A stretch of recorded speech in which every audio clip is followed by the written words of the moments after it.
Hey everyone, have you ever tried to make a point, told a great story to back it up, and then someone immediately says, yeah, but that's just one example? It's a frustrating moment, right? Well, today, we're going to dig into when that one story, that single example, might actually be all you need. We're going to unpack some really cool ideas from Nicolaj Siggelkow on this exact topic. So let's just get right to it, the big question. Can a single story really, truly prove a point?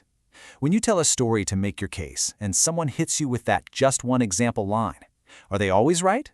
Or are there special moments when one story is absolutely enough?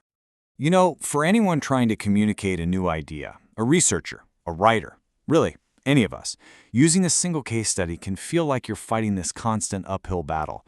We don't always have a mountain of statistics to lean on. And so, what we get instead is skepticism, a whole lot of it. All right, so let's tackle this first major hurdle, what we can call the one-story problem.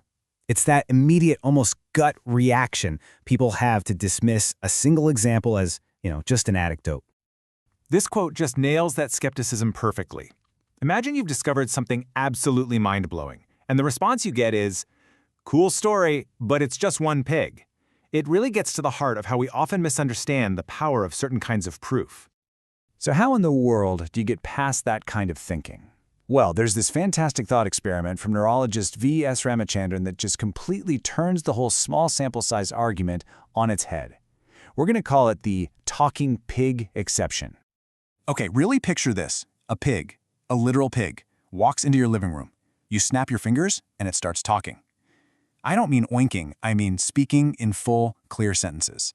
It's this undeniable, world-changing event happening right in front of you. Now think about it. In that moment, would you really seriously lean back and say, interesting, but it's just one pig? No way, of course not. The fact that even one pig can talk proves that pigs can talk. The entire rulebook for what we thought was possible has just been thrown out the window.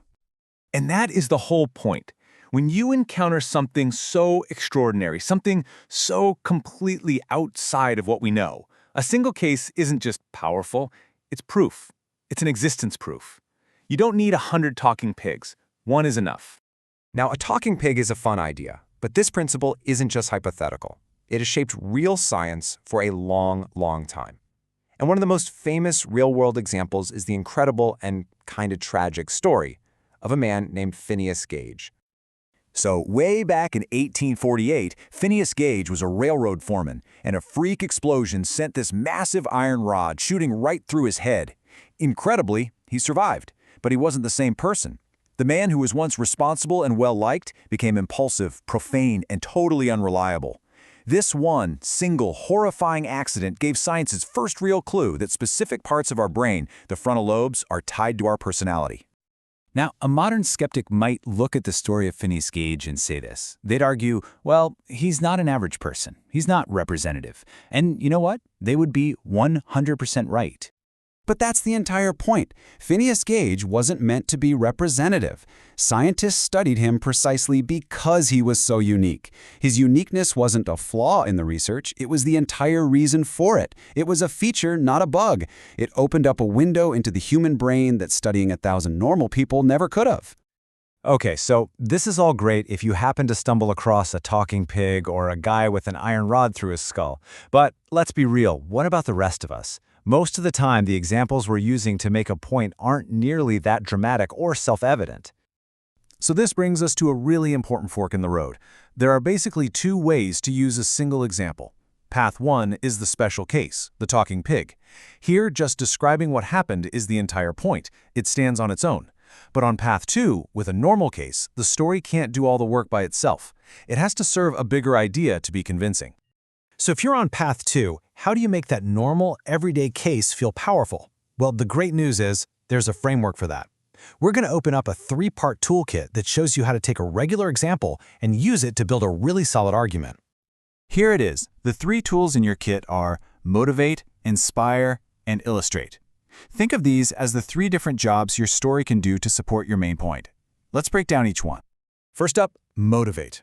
The first job your story can do is provide motivation. You can use a single, real-life story to grab your audience and show them, hey, this is why this question actually matters.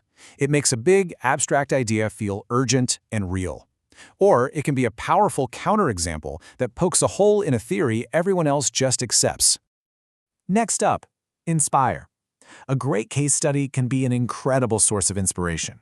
Sometimes the best way to come up with a totally new idea is to just dive headfirst into the messy, complicated details of one situation. Especially when you're exploring a new topic where there aren't a lot of rules yet, just immersing yourself in a single case can spark brand new insights. And finally, number 3, illustrate. Now, this might seem like the most obvious one, but it is so important. You can have the most brilliant theory in the world, but if it's too abstract, no one will get it. A case study makes your idea tangible. It shows the gears turning, the hidden mechanisms that actually make your theory work out in the real world. And honestly, this is the unique superpower of doing case research. Unlike a giant spreadsheet of data, which can feel really disconnected from life, a good case study puts you right in the front row. It lets you and your audience actually see the cause and effect happening, which makes your argument so much more believable. Okay, so this all brings us to the ultimate goal. Whether you've got a talking pig on your hands or just a really interesting story from your own work, the point isn't just about telling the story. It's about trying to do something much bigger. I absolutely love this quote from the source material. The real goal of any great piece of research or communication isn't just to add a tiny piece to some academic debate. It's to give your reader, your audience, a brand new lens for seeing their own world. So, at the end of the day, the case itself is the vehicle, not the destination. Your audience is less interested in the specific details of your story and more interested in the new idea it helps them understand. Your story is the hook that lets them grab onto a concept that can change their thinking long after they've forgotten the name of the company or person involved. So, we'll leave you with that question to think about. Don't ever underestimate the power of one really well-told story. Think about the examples from your own work, your own life. Which one, if you used it to motivate, inspire, or illustrate a bigger idea, which story do you know that has the power to actually change how someone sees the world? Thanks for joining us.